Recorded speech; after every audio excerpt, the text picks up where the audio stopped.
Thank you for subscribing to our channel. Today is Friday, March 19, 2021.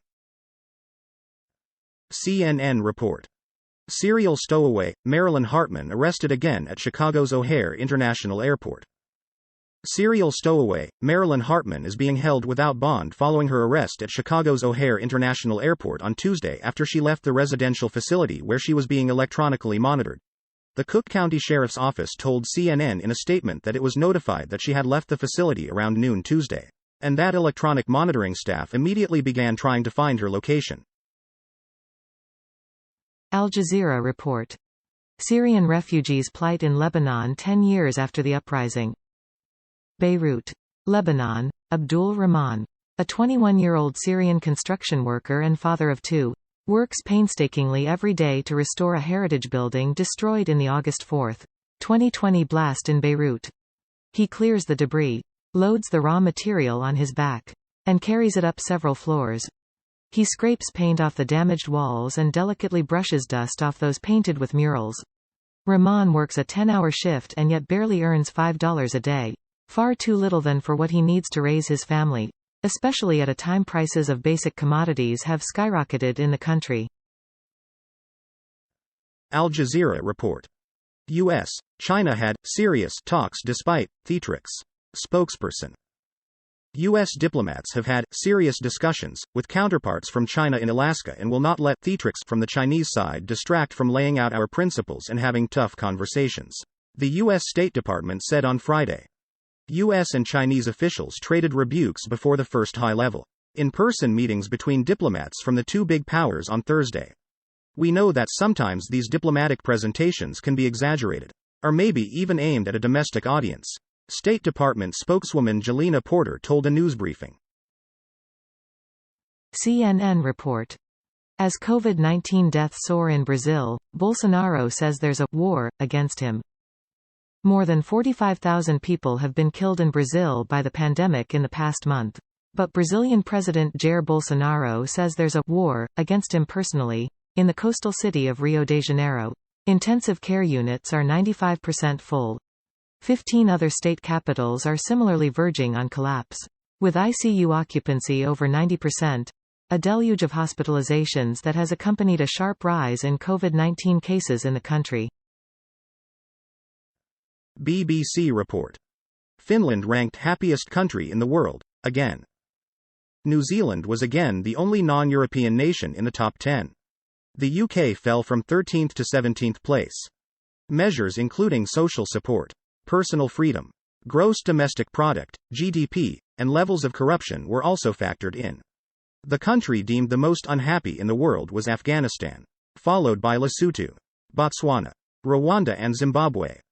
There was a significantly higher frequency of negative emotions in just over a third of the countries, the report authors said, likely pointing to the effects of the pandemic. Fox report. El Paso DEA says there's an influx of drugs coming from Mexico. El Paso, Texas, as thousands of migrants head to the southern border.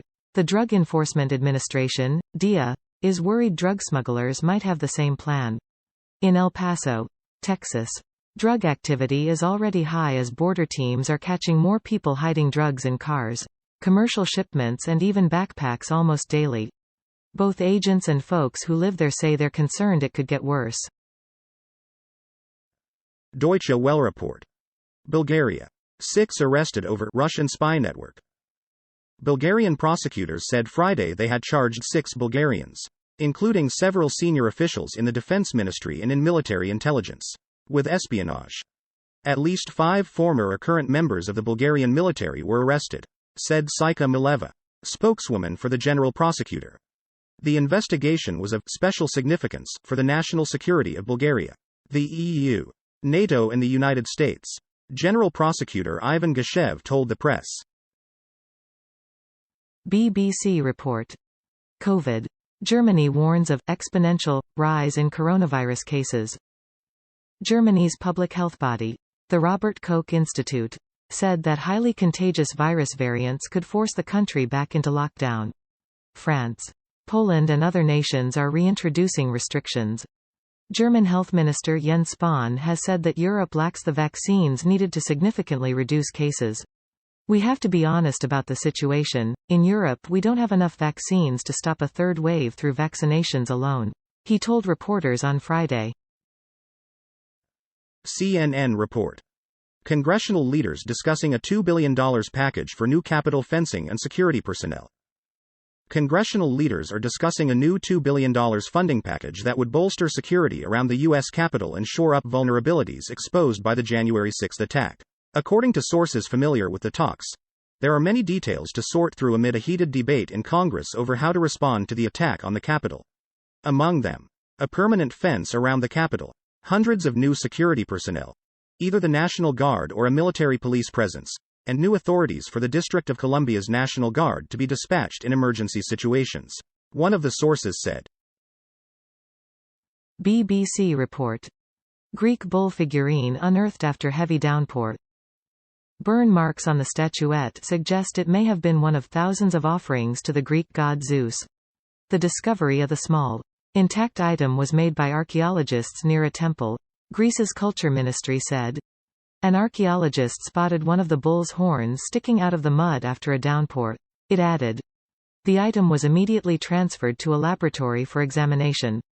Initial testing has indicated that the bull idol, which was found last month, dates from the geometric period, about 1050 BC to 700 BC, of Greek art. The culture ministry said in a statement on Friday. Fox report. Putin Biden talks. Russia says absence of clear answer from U.S. will be considered a refusal.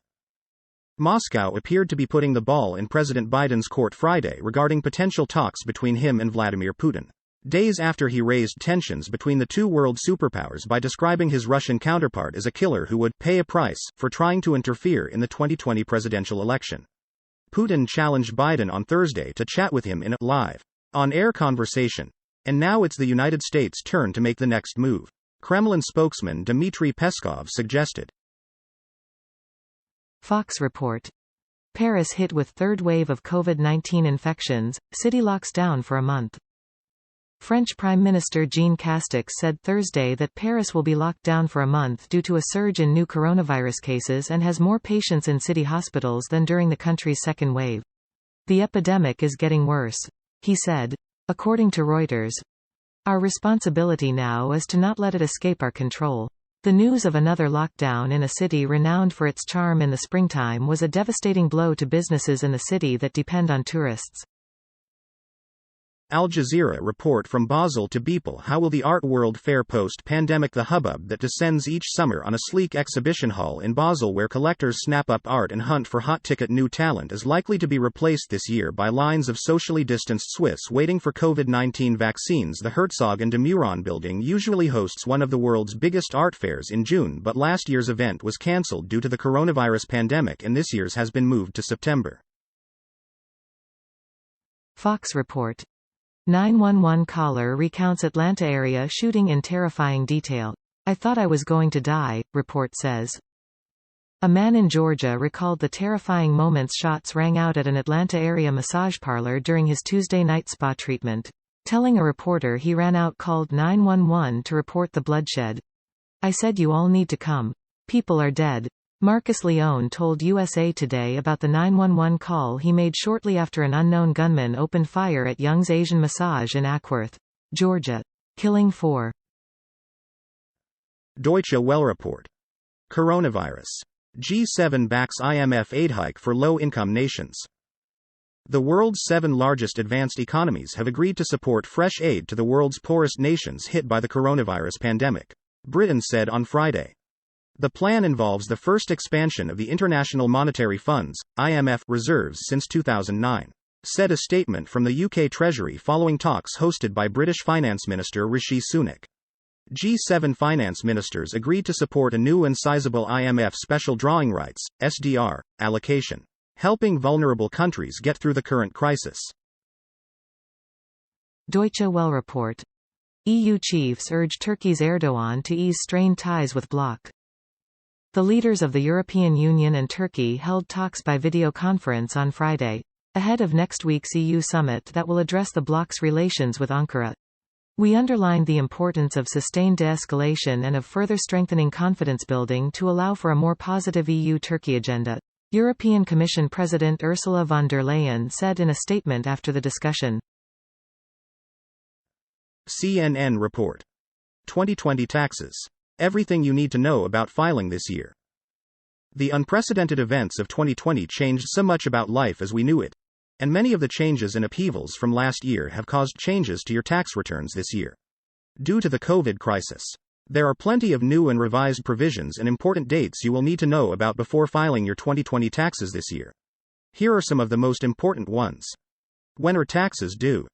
While the original filing and payment due date was April 15, the IRS has now pushed the deadline to May 17 to give filers, tax preparers and the IRS itself more time to sort through the many changes affecting one's 2020 taxes from the latest COVID relief package.